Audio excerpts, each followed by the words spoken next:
Hey everybody, welcome back to the War Boss Fitch channel. As you can see, I'm kind of in a in-between time between armies. The 3D printer is humming away as my painting has once again outrun the printer. That's okay though, because if you've been paying attention, you're going to know that we have a Grimdark Future Campaign coming up. I put a poll up on the channel, and this is the choice that won out. Saurians versus some orcs. So instead of just having random games, I always like to write a storyline for our channel campaigns. And that is what I did with this one. So this video is going to be like episode 0 of the campaign. This is to give you an idea of where the two factions are currently and what has happened to bring those two together. And for this, I'm going to hand it off to the narrator.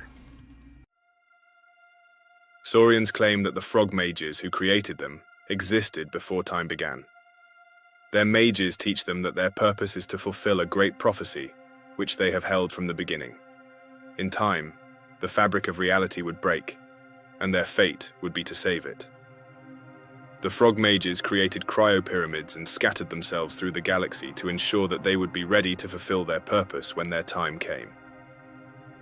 In the south section of the Sirius sector, hangs the planet of Palal, a green pearl against the blackness of space.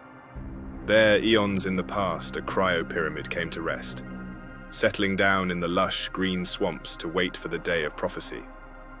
As the frog mage slumbered in its blissful stasis, its genetically engineered helper species faced the planet alone without the mage's guidance. Their minds not able to comprehend their advanced technologies, the Saurians slowly reverted to their natural ways. The pulse rifle exchanged for the bow, the powered claws reverting to swords. As time went on, the cryo-pyramid sank into the swamps of Palal, swallowed up by the black water and stinking mud.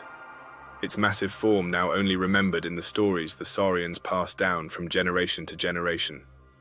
Spawning new prophecies of the day the ancient pyramid rises will be the day the Saurians return to the stars. Then came the Radiance Cascade. Its effects felt across the Sirius sector, systems torn asunder, wormholes swallowing up empires. Even on Palal, far from the galactic center, the sheer magnitude of destruction didn't go unnoticed. In the night sky, the rent in the galaxy could be seen as a kaleidoscopic tear across the stars. The shamans of the Saurians declared that the days of prophecy had arrived, and while the lizards on the surface of the planet danced around fires chanting towards the heavens, in the corridors of the long, dormant cryo-pyramid, the silence was broken.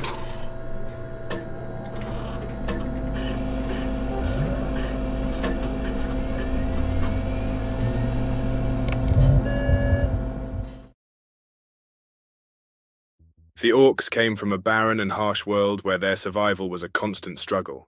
These orcs became used to lives of hardship, fighting the elements and each other. For these orcs, honor, strength, and their clans were the most important parts of their lives. Clans would work together to share their meager resources, fighting everyone else. Larger groups rarely lasted. Instead, orcs put their faith in personal trust and bonds. Without a worthy leader, larger groups would dissolve back into clans and return to fighting each other. United for the first time in their history, the orcs felt a renewed sense of pride as they drove into dwarven territory.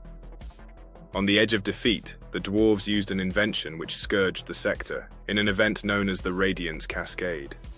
It destroyed many worlds and both orc and dwarven fleets. With their leadership and most of their leaders lost in an instant, the disaster scattered the orcs, leaving them as a handful of clans. Now, years later, one orc clan has scoured the surface of their planet, devouring all of the resources and leaving it little more than a barren, junk-covered rock. A new leader has emerged. Jawhacker has united the clans on the planet and has guided all of the orcs on the surface towards one goal: migration. Millions of orcs across the whole planet have united in this goal, bringing every scrap that they can find to the great orc mechanics on their world. The deafening sounds of twisting and beaten metal can be heard from orbit as the ships that will take the orcs to a new home start to take shape. As the fleet of ships take to the stars, Jawhacker stands on the bridge of the largest ship and points his clawed hand towards a random star.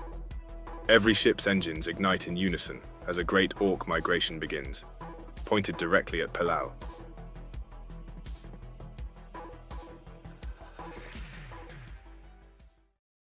So that is where we're going to find our two factions getting ready for this fight.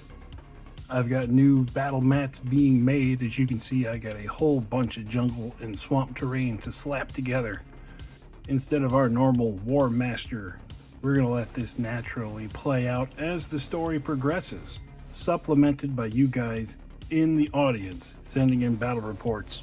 I'm sure I'm going to be putting a poll or two up during the campaign as well to kind of get a choose your own adventure style twist to it. Whenever there's a story hook that could go both ways, I'll see what you guys want to do. But overall, the whole goal of this is to have fun pushing models across the board and to bring out some classics that haven't been around for a while. This is going to be the main character war boss for this campaign, and we'll see what happens. So I'm in the final stretch of getting everything put together to fire this campaign off. So stay tuned, because it's going to fire off with a bang. I also want to take a moment to thank all the YouTube channel members that make this possible. Knowing there's people out there that want to support me in my lunacy of tabletop gaming inspires me to just keep on going. And to become a member, there's a link down in the description. We're going to be doing some weekly painting live streams so the members could pop in and ask me anything they want. So that's enough shilling for today. And I've got some jungle plants to glue down. I'll catch you later. Bye-bye.